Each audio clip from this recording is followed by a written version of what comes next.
Hello friends, आज हम लोग मराठी अक्षर भारती इयत्ता 10वीं का लेसन नंबर 6 चूड़ी वाला इसका एक्सप्लेनेशन स्टडी करेंगे। इसकी ऑथर है जयश्री रुईकर। तो इस लेसन में क्या है, प्रस्तुत पाठात डॉक्टर शिवाजीराव उर्फ दाजीसाहेब पटवर्धन यांच्या अमरावती येथील तपोवनामध्ये संक्रांत आणि ज्येष्ठ पौर्णिमेला कुष्ठरोगी स्त्रिया आणि मुलींना बांगड्या भरायला येणाऱ्या अब्दुलच्या संवेदनशील वृत्तीचे वर्णन केले आहे। तो इस लेसन में डॉक्टर शिवाजीराव उर्फ दाजी साहेब पटवर्धन, ये बहुत फेमस सोशल वर्कर है, इन्होंने अमरावती ज़िले में तपोवन बनाया था। तपोवन इनकी ऑर्गेनाइजेशन का नाम है जो इन्होंने लेप्रेसी पेशेंट्स के लिए बनाई थी। तो वहाँ पर संक्रांत और ज्येष्ठ पूर्णिमा ये दो फेस्टिवल है।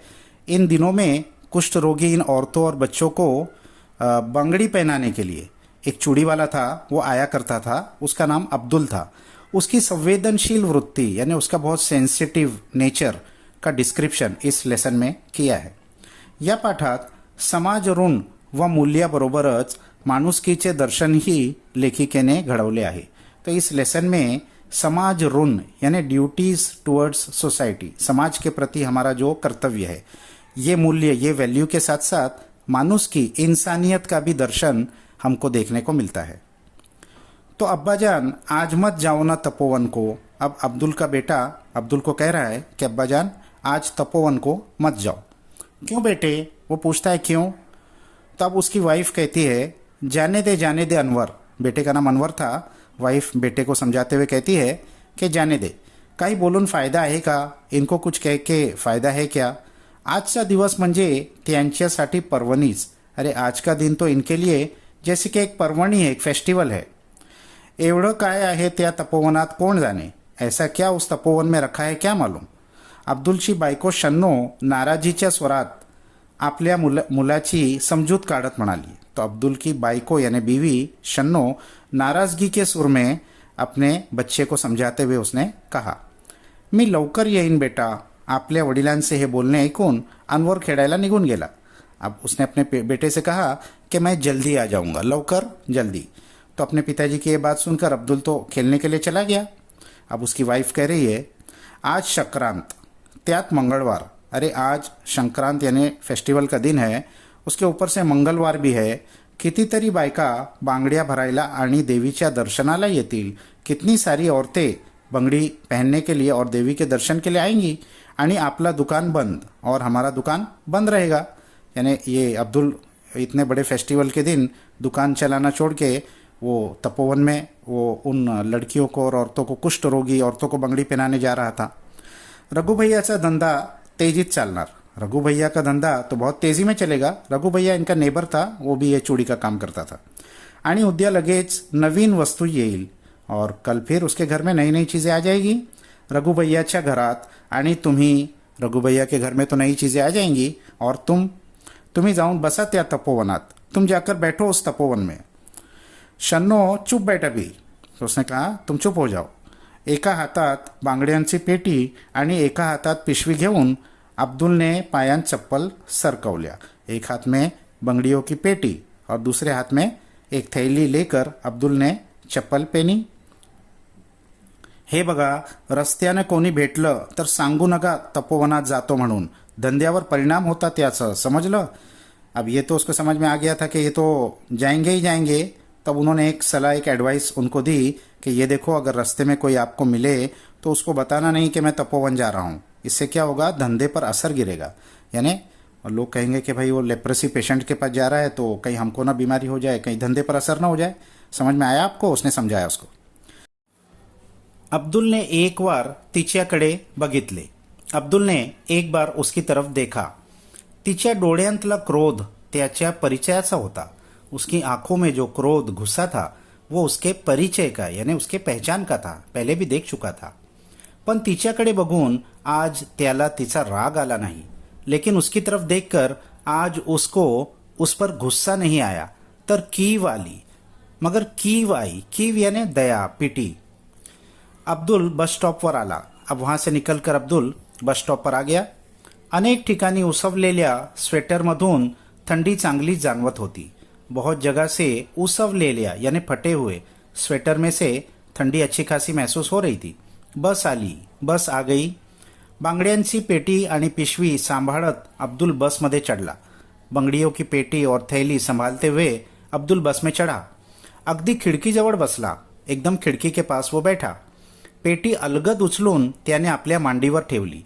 पेटी को आहिस्ता से उठाकर उसने अपने मांडी पर रखा, अलगद स्लोली।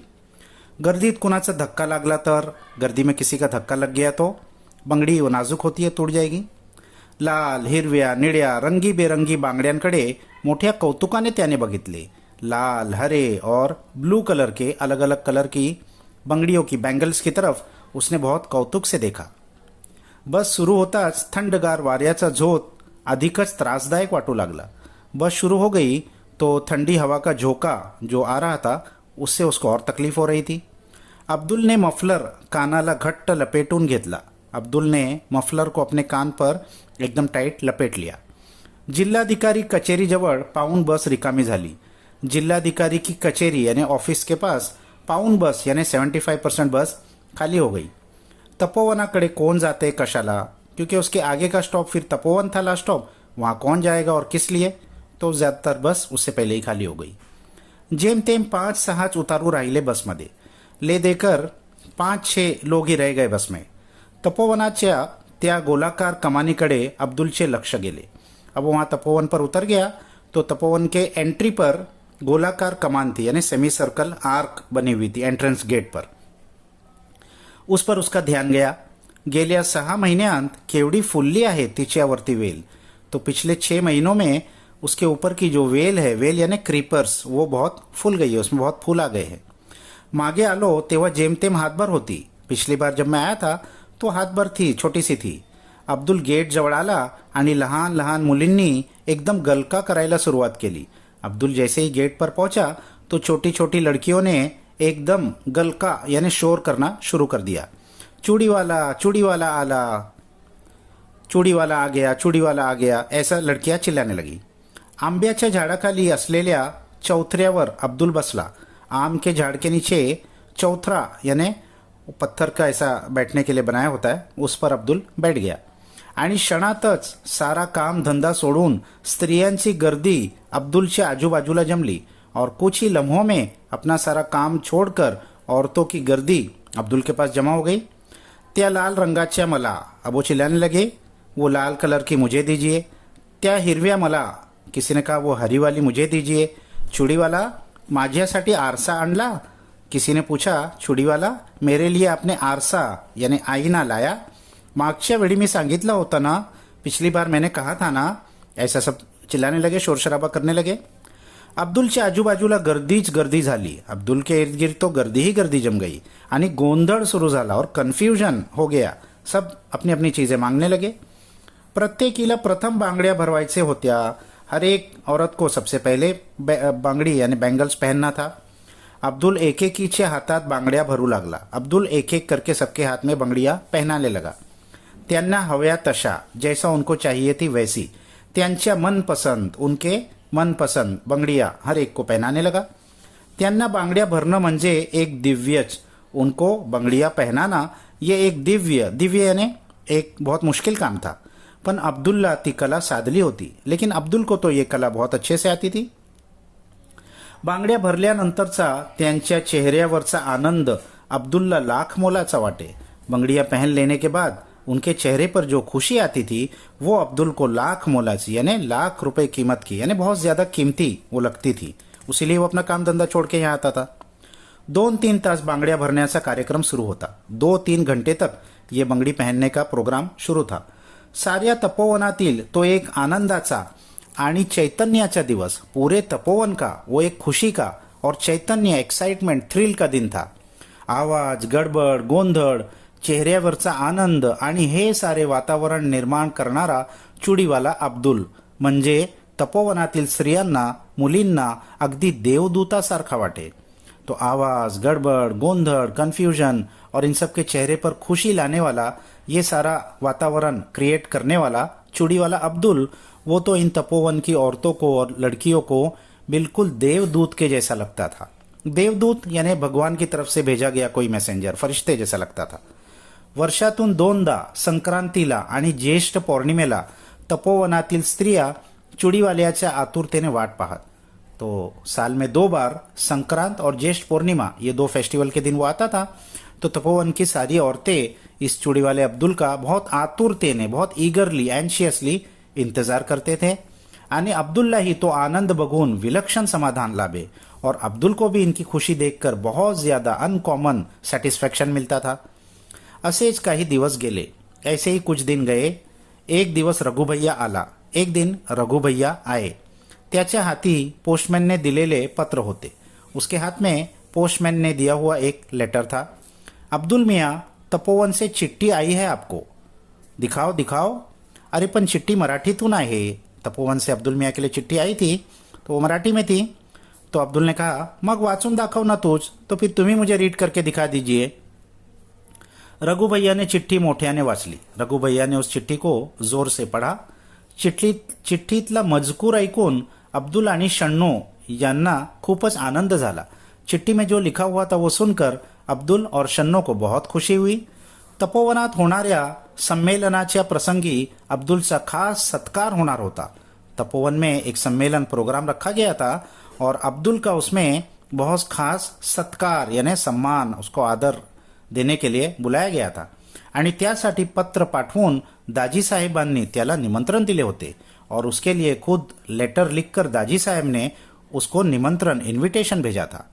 2 दिवसांनीच सत्कार समारंभ होता. 2 दिन के बाद ही वो सत्कार समारंभ था. कधीही लाभणार नाही असे सत्काराचे भाग्य त्याच्या वाट्याला आले होते. कभी भी नहीं मिल सकता है ऐसे सत्कार का भाग्य, यानी कोई फंक्शन में बुलाकर उसको कोई फेलिसिटेट करे, ऑनर दे, ऐसा भाग्य उसके पास पहली बार ही आया था. पत्र आल्यापासून तो त्याच आनंदात होता. लेटर आने से ही वो उसी खुशी में था. पुन्हा पुन्हा तो स्वतःला विचारत होता. बार बार वो खुद को पूछ रहा था, सत्कार करण्याएवढे मी काय केले आहे तपोवनासाठी. अरे मेरा सत्कार किया जाए, ऐसा करने के लिए मैंने क्या किया हूं तपोवन के लिए. यानी वो अपने आप को कोई बड़ी चीज नहीं समझता था. ये और भी महानता की निशानी है. अब्दुल तपोवनात आला तेव्हा कार्यक्रम सुरू झाला होता. अब्दुल जब तपोवन में आया तो प्रोग्राम शुरू हो चुका था. स्टेजच्या समोर बाजूला मांडलेल्या खुर्च्यांवर काही निमंत्रित पाहुणे मंडळी बसली होती. स्टेज के सामने और बाजू में कुर्सियां रखी हुई थी और उस पर जिनको इनविटेशन दिया गया था ऐसे पाहुणे मंडळी, पाहुणे गेस्ट बैठे हुए थे. अब्दुल्ला त्यांच्याबरोबर बसायला संकोच वाटला. अब्दुल को उनके साथ बैठने में थोड़ा संकोच, हेजिटेशन फील हुआ कि इतने इंपॉर्टेंट लोगों के बीच में मैं कैसा बैठूं. तो तसाच उभा राहिला. वो वैसे ही खड़ा रहा. तेवढ्यात खुद दाजी साहेबांनीच त्याला बोलवून जवळच्या खुर्चीवर बसायला लावले. तो उतने में खुद दाजी साहेब ने उसको बुलाकर एक नजदीक की कुर्सी पर बिठाया. सत्कार समारंभाच्या कार्यक्रमाला सुरुवात झाली. अब इस सत्कार समारंभ कार्यक्रम की शुरुआत हुई. सुरुवातीचे अध्यक्षांचे स्वागत वगैरे औपचारिक झाल्यावर दाजी साहेबांनी बोलायला सुरुवात केली. शुरुआत के अध्यक्षांचे स्वागत यानी जो चीफ गेस्ट वगैरह बुलाए होंगे उनका स्वागत और औपचारिकता ने ऑफिशियल सब चीजें होने के बाद दाजी साहेब ने बोलना शुरू किया. अब्दुल बघतच राहिला. अब्दुल देखते ही रह गया. 84 वर्षाच्या वृद्धाचा थाटपना, 84 साल की उम्र के उस बूढ़े का थाटपना, यानी अभी तक वो एकदम स्ट्रांग थे. उच्च सड़सड़ी देह दृष्टि. अब उनका डिस्क्राइब कर रहे हैं कि कैसे थे वो. उच्च सड़सड़ित, उच्च यानी हाइट अच्छी थी, सड़सड़ित बहुत स्लिम दुबले पतले, देह यष्टि ऐसा उनका बॉडी का स्ट्रक्चर था. तेजपुंज चेहरा, चमकदार चेहरा, गौरवर्ण यानी फेयर कलर, पांढरे स्वच्छ धोतर, धोती उन्होंने सफेद पहनी हुई थी, त्यावर बंद गळ्याचा कोट, उस पर बंद गले का एक कोट आणि डोक्याला केशरी फेटा और सर के ऊपर केसरी कलर का फेटा उन्होंने बांधा हुआ था. यहाँ पिक्चर में दिख रहा है. या वयात ही आवाजातला खणखणीतपणा आणि बोलण्यातली ऐट यामुळे अब्दुल भरावून बघत राहिला. इस उम्र में भी उनके आवाज में जो खणखणीतपना था और उनके बोलने में जो ऐट थी, यानी अभी भी आवाज बहुत अच्छी, बहुत रुबाब वाली आवाज थी. इसकी वजह से अब्दुल भरावून बघत राहिला. वो नजर भर के उनको देख रहा था. दाजी साहेब बोलत होते. अब दाजी साहेब क्या कह रहे थे.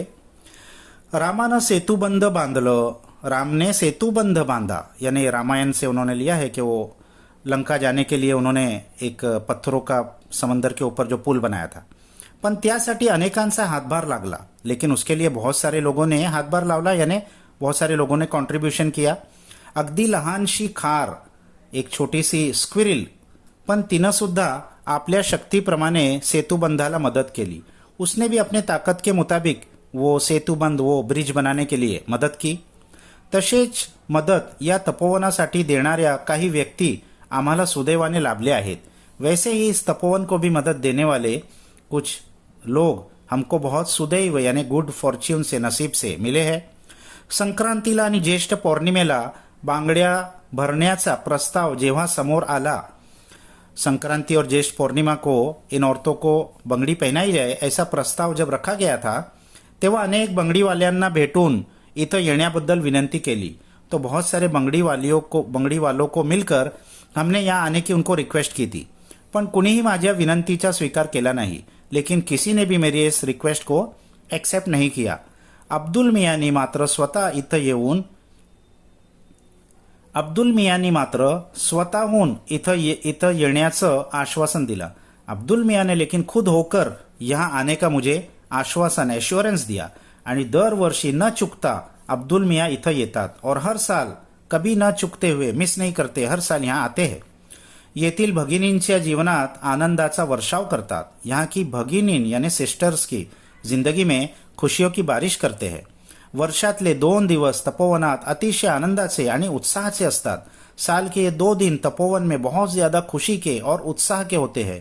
कुठल्याही मोबदल्याची अपेक्षा न करता अब्दुल मियाँ न बोलावता दरवर्षी येतात. किसी भी मोबदला यानी बदले में कुछ मिले इसकी एक्सपेक्टेशन न करते हुए अब्दुल मियाँ बिना बुलाए हर साल यहाँ आते हैं. तपोवनातील स्त्रिया, मुलीबाळी त्यांच्या येण्याकडे डोळे लावून बसलेल्या असतात. तपोवन की औरतें और लड़कियां उनके आने की तरफ डोळे लावून बसले, यानी वाक्प्रचार है, आंख लगाकर बैठे होते, यानी बहुत एंशियसली इंतजार करते होते. अब्दुल मियाँचे हे समाज कार्य, ही मानव सेवा खरोखर फार फार मोठी आहे. अब्दुल मियाँ का ये जो समाज कार्य है और मानव सेवा है, इंसानियत की जो खिदमत है, ये बहुत बहुत बड़ी है, अनमोल आहे. आणि म्हणूनच आज त्यांचा सत्कार करण्याचा ठरवले आहे. अनमोल है और इसके लिए आज उनका सत्कार करने का फैसला किया गया. तेव्हा त्या सत्काराचा स्वीकार अब्दुल मियाँ ने इथं येऊन करावा. तो इस सत्कार को अब्दुल मियाँ ने यहाँ स्टेज पर आके एक्सेप्ट करे. अब्दुल स्टेज पर चढा. दाजी साहेबांनी फुलांचा गुच्छ आणि तपोवनातील लोकांनी तयार केलेली सुंदर फूलदानी त्याला दिली. तो दाजी साहेब ने फूलों का एक गुच्छा और तपोवन के लोगों ने ही वहाँ तैयार किया हुआ एक सुंदर फुलदानी यानी फ्लावर पॉट उसको दिया. टाळ्यांचा कडकडाट झाला, तालियां बजाई गई.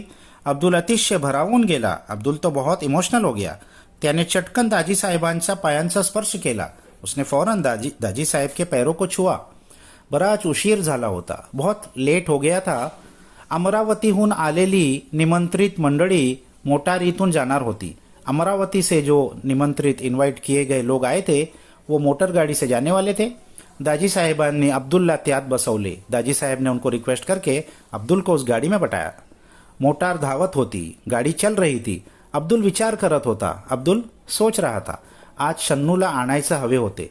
आज शन्नू को यहाँ लाना चाहिए था. तिचा गुस्सा तरी कमी झाला असता. उसका थोड़ा गुस्सा कम हो गया होता ये देखकर. आकाशात अष्टमीचा चंद्र हसत होता. आसमान में अष्टमी यानी 8 दिन का, मून के कैलेंडर का 8वां दिन, उसका चंद्र हंस रहा था. आकाश मेघ रहित निळ्या नितळाईने नेटले होते. आसमान मेघ रहित यानी बगैर बादलों के निळ्या नितळाईने यानी ब्लू कलर का एकदम नट रहा था, यानी बहुत अच्छा दिख रहा था. वातावरण अंतर्बाह्य प्रसन्न वाटत होते. जो एटमॉस्फियर था वो अंतर्बाह्य यानी अंदर से भी और बाहर से भी बहुत प्रसन्न, बहुत खुश लग रहा था. अंबादेवीच्या चौकात मोटार थांबली. अंबादेवी के चौक में गाड़ी रुकी. अब्दुल खाली उतरला. अब्दुल नीचे उतरा, घरी आला. वो घर पर आया. अब्दुल येताच शन्नू उठली. अब्दुल आते ही शन्नू उठ गई. थाळीत चपाती आणि वांग्याची भाजी घेऊन तिने थाळी अब्दुल समोर ठेवली. थाली में चपाती और वांग्याची भाजी, वांगा यानी ब्रिंजल, बैगन की भाजी उसने उसके सामने रखी. अब्दुल एखाद्या अपराध्यासारखा मान खाली घालून जेवू लागला। अब्दुल किसी एक अपराधी के जैसा, क्रिमिनल के जैसा गर्दन नीचे झुकाकर खाने लगा। उसको पता था उसकी बीवी नाराज है। तू नहीं खाएगी? उसने पूछा। तू नहीं खाएगी? नहीं, जी नहीं चाहता खाने को। उसने कहा नहीं, मेरा जी नहीं करता है। तो इसने पूछा अनवर जेवला? अनवर ने खाया? तो उसने जवाब दिया जेवला, पण खिम्यासाठी हट्ट धरून बसला होता। हाँ, खा तो लिया, लेकिन खिमे के लिए वो जिद कर रहा था। अब इनके पास पैसे नहीं थे। अब्दुलच्या हातातला घास हातातच राहिला। ये सुनकर अब्दुल के हाथ का जो घास निवाला था वो उसके हाथ में ही रह गया। एकाएकी जेवणावरची इच्छाच मरून गेली। अचानक उसके खाने की इच्छा ही मर गई। तोंडात घास घोड़ू लागला। जो मुंह के अंदर भी निवाला था वो मुंह में ही घूमने लगा। जब इंसान को कोई बात बुरी लगती है तो फिर भूख उसकी मर जाती है। कितीदा सांगितलं हा धंदा सोडून दूसरा धंधा शुरू करा, पण अब उसने अपना वही पुराना किस्सा शुरू कर दिया कि मैं कितनी बार तुमसे कहती हूँ कि ये तुम्हारा पुराना धंधा बंद करके कोई नया धंधा शुरू करो, लेकिन आगे नहीं कहा है। आगे का मतलब उसको मालूम ही था वो शिकायत करेगी। शन्नूचे पुढचे बोलणे अब्दुलने ऐकलेच नाही। शन्नू आगे क्या बोल रही है वो अब्दुल ने सुना ही नहीं। तो चटकन उठला, वो फौरन उठ गया। हाथ धुवून अनवरच्या शेजारी येऊन पडला। हाथ धोकर अनवर के बाजू में आकर लेट गया। शन्नूचे बोलने त्यातला शब्दानुशब्द त्याला पाठ होता। शन्नू जो कहने वाली है उसका हर एक वर्ड उसको पहले से ही मालूम था। वो बहुत बार कह चुकी थी। कितीदा तरी तेज तेज ते बोलून झाले होते। कितनी बार तो वही वही बात वो बोल चुकी थी। नवीन धंधा, भांडवल नको। अब ये सोच रहा है कि नया धंधा, भांडवल नहीं चाहिए। भांडवल यानी नया धंधा शुरू करने के लिए जो पहले इन्वेस्टमेंट करना पड़ता है, वो कैपिटल, पैसा नहीं चाहिए। कुठून आणणार, कहाँ से लाऊं मैं? तो थोडासा जोराने पण शन्नूला ऐकायला जाईल अशा आवाजात बोलला। वो वहाँ लेट कर अपने ही आप में बोल रहा था, लेकिन शन्नू के कान में आवाज चली जाए इतना जोर में बोल रहा था। पण भांडवलापेक्षाही त्याला अब्बाजानपासून चालत आलेला हा बांगड्याचा धंदा सोडवत नव्हता। लेकिन असल में तो भांडवल से भी ज्यादा ये, क्योंकि उसका विरासती धंधा था, उसके बाप दादा के ज़माने से चला आ रहा था, ये धंधा उसको छोड़ना नहीं चाहता था। नवरात्र संपले होते, नवरात्र खत्म हो गई थी। त्यात धंदा चांगला झाला, उसमें धंधा अच्छा हुआ। लोग आता दिवाळीच्या तयारीला लागले होते। लोग अब दिवाली की तैयारी में लग गए थे। रघु भैया ने दुकानाला रंग देण्याचे काम काढले होते। रघु भैया ने तो अपने दुकान में कलर का काम शुरू किया था। अब्दुल दुकानावर आला। अब्दुल दुकान पर आया। त्याचा चेहरा उदास दिसत होता। उसका चेहरा बहुत उदास दिख रहा था। रघु भैया ने त्याला आवाज दिला। रघु भैया ने उसको आवाज दी, क्यों आज दुकान नहीं खोलता? क्या आज दुकान नहीं खोलोगे? नहीं रघु भैया, हे तपोवनच आता दाजी साहेबांच्या हाती राहिला नहीं। नहीं रघु भैया, ये तपोवन ही अब दाजी साहेब के हाथ में नहीं रह गया। यानी तपोवन में कुछ प्रॉब्लम हो गई थी और वो बंद होने वाला था और दाजी साहेब से भी वहां से हटा देने वाले थे। हे कळलं तेव्हापासून मन नाही लागत धंधा करायला। जब से मुझे ये समझ में आया है तो मेरा मन ही नहीं लग रहा है धंधा करने में। आता तपोवनाचा काय होईल हो रघु भैया? अब तपोवन का क्या होगा रे रघु भैया? केवड़ी मोटी वसाहत, कितनी बड़ी बस्ती है, किती रोगी, कितने बीमार लोग वहां है। आता त्यांची कशी काळजी घेतली जाईल रे? अब उनकी कौन ध्यान रखेगा? आणि आयुष्याचा मोल देऊन तन मन धनानं फुलवलेली ती कर्मभूमी सोडण्याच्या कल्पनेनं दाजी साहेबांना काय वाटलं असेल बरं? और अपनी पूरी जिंदगी को खपा कर, तन मन धन लगाकर जो उन्होंने ये अपनी कर्मभूमि यानी उसको अपने जिंदगी का मकसद बनाया था, उसको छोड़ते हुए दाजी साहेब को कैसा लगता होगा? अब्दुल विलक्षण हड़वा झाला। अब्दुल बहुत ज्यादा इमोशनल हो गया। यानी इसका नेचर, ये लेसन ही इसके ऊपर है कि बहुत सेंसिटिव नेचर का महान इंसान था। देवळातला पहारेकर्याने 200 टोले दिले। देऊल के पहारेकर यानी सिक्योरिटी वाले ने 200 टोले दिले। यानी पुराने जमाने की बातें, वहां घंटी बजाते थे, 2 बार टिंग टिंग किया तो 2 बज गया, ऐसा वो टाइम बताते थे। शन्नू घोरत होती। शन्नू तो घोरने यानी स्नोर करना, सो गई थी, वो खराटे ले रही थी। अनवर गाढ़ झोपला होता। अनवर भी बहुत गहरी नींद में सो रहा था। अब्दुल उठा अगदी हलकेच, बहुत आहिस्ता से। कोपऱ्यात बांगड्यांच्या पेटीवर ठेवलेल्या पिशवीतील एक एक वस्तू बाहेर काढू लागला। किनारे में बंगड़ियों की पेटी जो रखी हुई थी और थैली के अंदर की एक एक चीज वो बाहर निकालने लगा। पाउडरचा डबा, रुमाल, रिबिनी, पिना, सोनेरी बांगड्या, साध्या बांगड्या, नायलॉनच्या बांगड्या, यानी अलग अलग कलर्स के बँगल्स थे, अलग अलग टाइप्स के. संक्रांतीला हे सारे तपोवनात नेणार होता.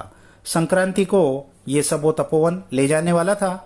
तिथे चुडीवाला म्हणून स्त्रिया मुलीबाळी धावत धावत त्याच्या जवळ जमणार होत्या. वहां चूड़ीवाला कह के औरतें और लड़कियां भागते भागते उसके पास आने वाली थी. काही काळ तरी सारे विसरून हसणार होत्या. कुछ वक्त के लिए ही सही वो अपने सारे गम भूलकर हसने वाले थे आणि त्यांचे हसू बघून अब्दुल मनोमन सुखवणार होता और उनकी हंसी देखकर अब्दुल भी मन ही मन खुश होने वाला था. पण लेकिन अब आता सारे संपले होते. अब सब खत्म हो गया था. अब उसको वहां जाने का मौका नहीं था, वो बंद होने वाला था. स्वतःसाठी सारे जगतात. अब इस लेसन का मॉरल क्या है कि खुद के लिए तो सारे ही जीते हैं, पण दुसऱ्यासाठी जगण्यातला आनंद, लेकिन दूसरों के लिए जो जिंदगी जीता है उसको जो खुशी मिलती है त्या आनंदाचे सुख वर्षातून फक्त 2दाच अब्दुल अनुभवायचा. वो खुशी साल में 2 बार अब्दुल अनुभव करता था, एक्सपीरियंस करता था. पण लेकिन अब आता तेही मिळणार नव्हते. अब वो भी उसको मिलने वाली नहीं थी. एखाद्या वस्त्राचा एकाएकी रंग उडून जावी तशी त्याची जीवनेच्छा एकाएकी उडून गेली. किसी कपड़े का अचानक रंग उड़ जाए, इस तरीके से उसकी जीवन इच्छा यानी उसकी जगने की इच्छा, जिंदगी जीने की इच्छा ही एकदम उड़ गई थी. यानी बहुत ज्यादा वो उदास हो गया था. त्या साऱ्या वस्तूंकडे बघता बघता अब्दुलचे डोळे पाण्याने काटोकाट भरून आले. उन सारी चीजों को देखते देखते अब्दुल की आंखें आंसुओं से काटोकाट पूरी तरह भर गई. त्या तपोवनाचा परिसर विरघळत होता. उसकी आंखों के सामने तो वो तपोवन का परिसर यानी तपोवन के सराउंडिंग ही घूम रहे थे. हळूहळू रात्र उतरणीला लागली होती और आहिस्ता आहिस्ता रात गुजर रही थी, यानी रात खत्म हो रही थी. तो ये बहुत ही